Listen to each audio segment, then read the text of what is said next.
ভাগ বলছে আপনি শুধু ফতোয়া দিতে পারেন, কার্যকর করতে পারেন না। এই জন্য এবার মাথায় গামছা বেঁধে লিখেছি কার্যকর করবো ইনশাআল্লাহ। দিন সব সময় এক থাকে না, আমরা এটা কোরআন থেকে জেনেছি। আগামীতে যে দিন আসতেছে এটা ইসলামের বিজয়ের দিন ইনশাআল্লাহ। আপনাদেরকে আমরা সুসংবাদ দিতে পারি, বাংলাদেশ জামাত ইসলামী এই 15.5 মাসে যেটা দেখাতে পেরেছে, 73টা দল আছে এই বাংলাদেশে, কোন দল এখনো পর্যন্ত তার ধারে কাছে যেতে পারে। আমরা 54 বছর মানুষের সাথে মিশতে পারি নাই, বিশেষ করে আপনাদের সাথে।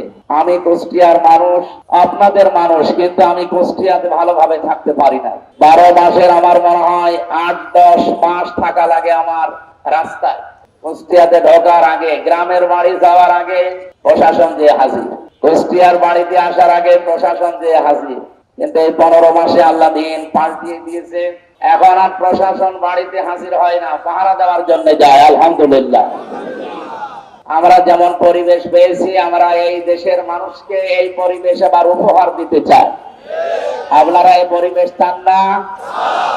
আমরা আজকে স্যারের মুখে শুনছিলাম, পেপারটা আমি দেখি নাই, শুনলাম একটা দল তারা চাচ্ছে যে নির্বাচন পেছিয়ে গেলে আমাদের কোনো অসুবিধা নেই।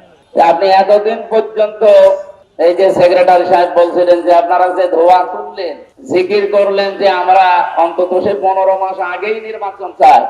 আগস্টের 5 তারিখের অন্তত 3 দিন পরেই মানুষ ধোয়া তুলেছিল এই দেশে কিছু মানুষ। তারা এখন 15 মাস পরে বলছে পিছিয়ে গেলে আমাদের অসুবিধা নেই।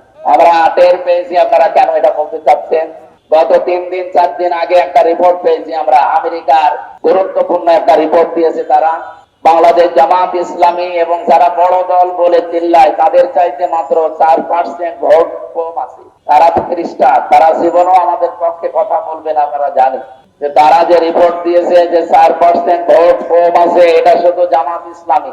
যে দেশে বাংলাদেশ জামাত ইসলামী এখন একা নেই, এদের সাথে কমপক্ষে 8 দল অলরেডি এক হয়ে গেছে। জেলা আমির সাহেব বলছিলেন না যে এখনো অনেকগুলো দল আসার লাইনে আছে। কোরআনের সমাজের, কোরআনের রাষ্ট্রের কথা আমরা বলেছি, কিন্তু বাস্তব অবস্থা আমরা আজ পর্যন্ত কোরআনের সমাজ কি, রাষ্ট্র কি দেখাতে পারি। আমি আমার গ্রামের বাড়ি, পাটিকা বাড়ি, হালসা, দাবিরা ভিটা, আমি জেলে যাওয়ার আগে একটা রায় দিয়েছিলাম, ফতোয়া। সেটা হচ্ছে জেনার একটা বিচার, এটি ছিল আমার বলছে আপনি ফতোয়া দিন। আমি দিলাম যে যারা বিবাহিতা এদের যদি সাক্ষ্য প্রমাণে ধরা পড়ে তাহলে মাটির ভেতরে বুক পর্যন্ত গেড়ে ইট পাথর দিয়ে হত্যা করা লাগবে। এটা কোরআনে আছে না আমি বানিয়ে বলেছিলাম? কেন এরকম হয়েছে? এক ভাগ বলছে আপনি শুধু ফতোয়া দিতে পারেন, কার্যকর করতে পারেন না। এই জন্য এবার মাথায় গামছা বেঁধে লিখেছি কার্যকর করবো ইনশাআল্লাহ। বাংলাদেশের 300 এমপির 151 জন যদি আমরা কোরআন বুকে নিয়ে এবার যেতে পারি, আল্লাহর কসম যেগুলো এতদিন আপনাদের সামনে বলেছি ওইগুলো আমরা সংসদে কার্যকর করব।